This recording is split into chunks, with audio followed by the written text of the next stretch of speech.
So I'd like to welcome you. So we are going to continue. I'd like to welcome you on this study. So we're going to continue looking on the life of Christ, number 2, April 1, 1872. It says, Christ retained a perfect identity of character, although surrounded by unfavorable influences and placed in every variety of circumstances. Nothing supernatural occurred during the first 30 years of his life at Nazareth, which will attract the attention of the people to himself. The Apocrypha of the New Testament attempts to supply the silence of the Scripture in reference to the early life of Christ by giving a fancy sketch of his childhood years. These writers relate the wonderful incidents and miracles which characterized his childhood and distinguished from other children. They relate fictitious tales and frivolous miracles which they say he wrote, attributing to Christ the senseless and needless display of his divine power, and falsifying his character by attributing to him acts of revenge and deeds of mischief which were cruel and ridiculous. In what marked contrast is the history of Christ as recorded by the evangelists, which is beautiful in its natural simplicity. With these unmeaning stories and fictitious tales, they are not at all in harmony with his character. They are more after the order of the novels that are written, which have no foundation in truth. But the characters, the of children, his strength of moral character, and his firmness ever led him to be true to his sense of duty, and to adhere to the principles of right, from which no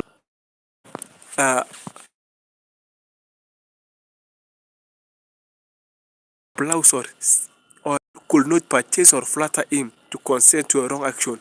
He was strong to resist temptation, wise to discover evil, and firm to abide faithful to his convictions.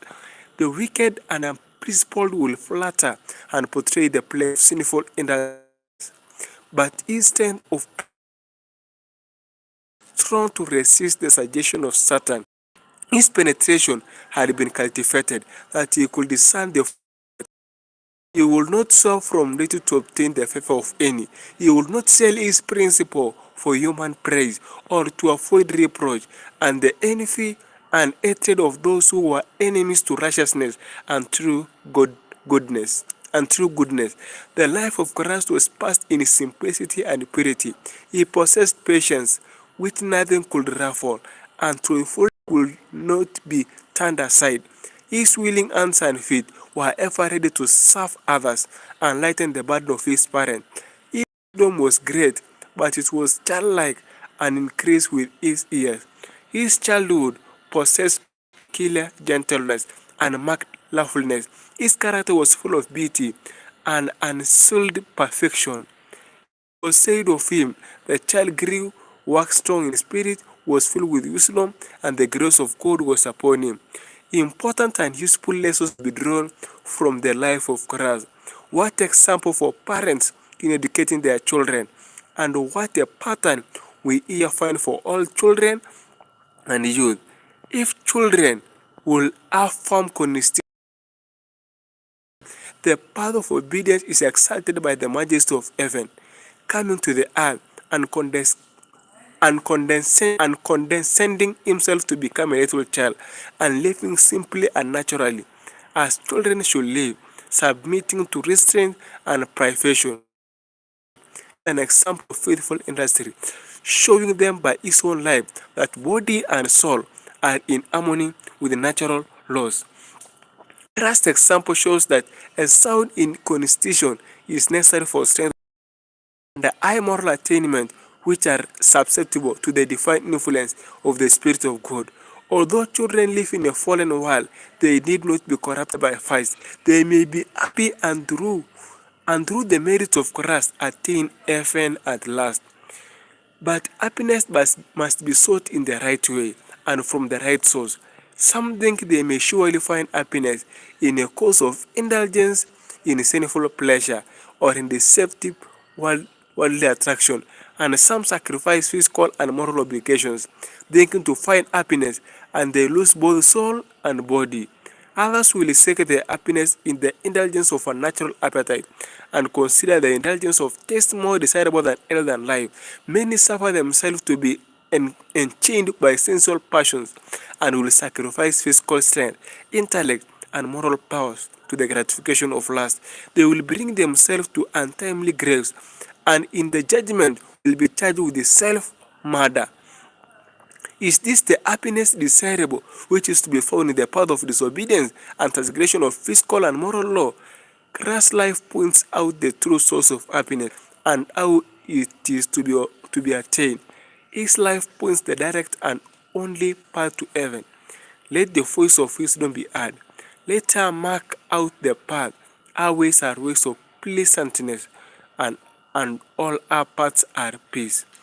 Temptation are on every side to allure the steps of youth to their ruin. The slight deficiency in the education of children leaves them weak and unguarded, vacillating in character, feeble in intellect, and deficient in moral strength, so that so far from imitating the life of Christ, the youth generally are like reed trembling in the wind. They have not a physical constitution or moral power, because they yield to temptation. Through sinful indulgence, they stain their purity, and their manners are corrupted. They are impatient of restraint, and flatter themselves if they will only have their own way. They will they should then be very happy. Parental restraint is axum. Children generally are not educated to self-control and to habits of integrity and obedience. They have superficial characters. They have followed inclination instead of duty. They are relieved from responsibility and care and grow up worthless. If children and youth will seek their highest earthly good, they must look for it in the path of faithful obedience. A sound constitution, which is the greatest earthly prize, can only be obtained by a denial of a natural appetite. If they will be happy indeed, they should cheerfully seek to be found at the post of duty, doing the work which defaults upon them with fidelity, conforming their hearts and life to the perfect pattern.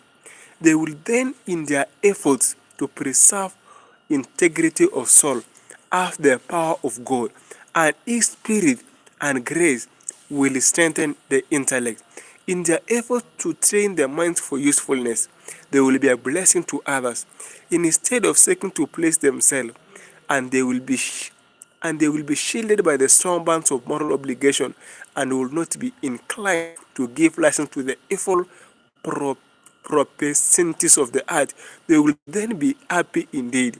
They will then feel that they have a title to heaven and can enjoy the present life and a foretaste of heaven to come.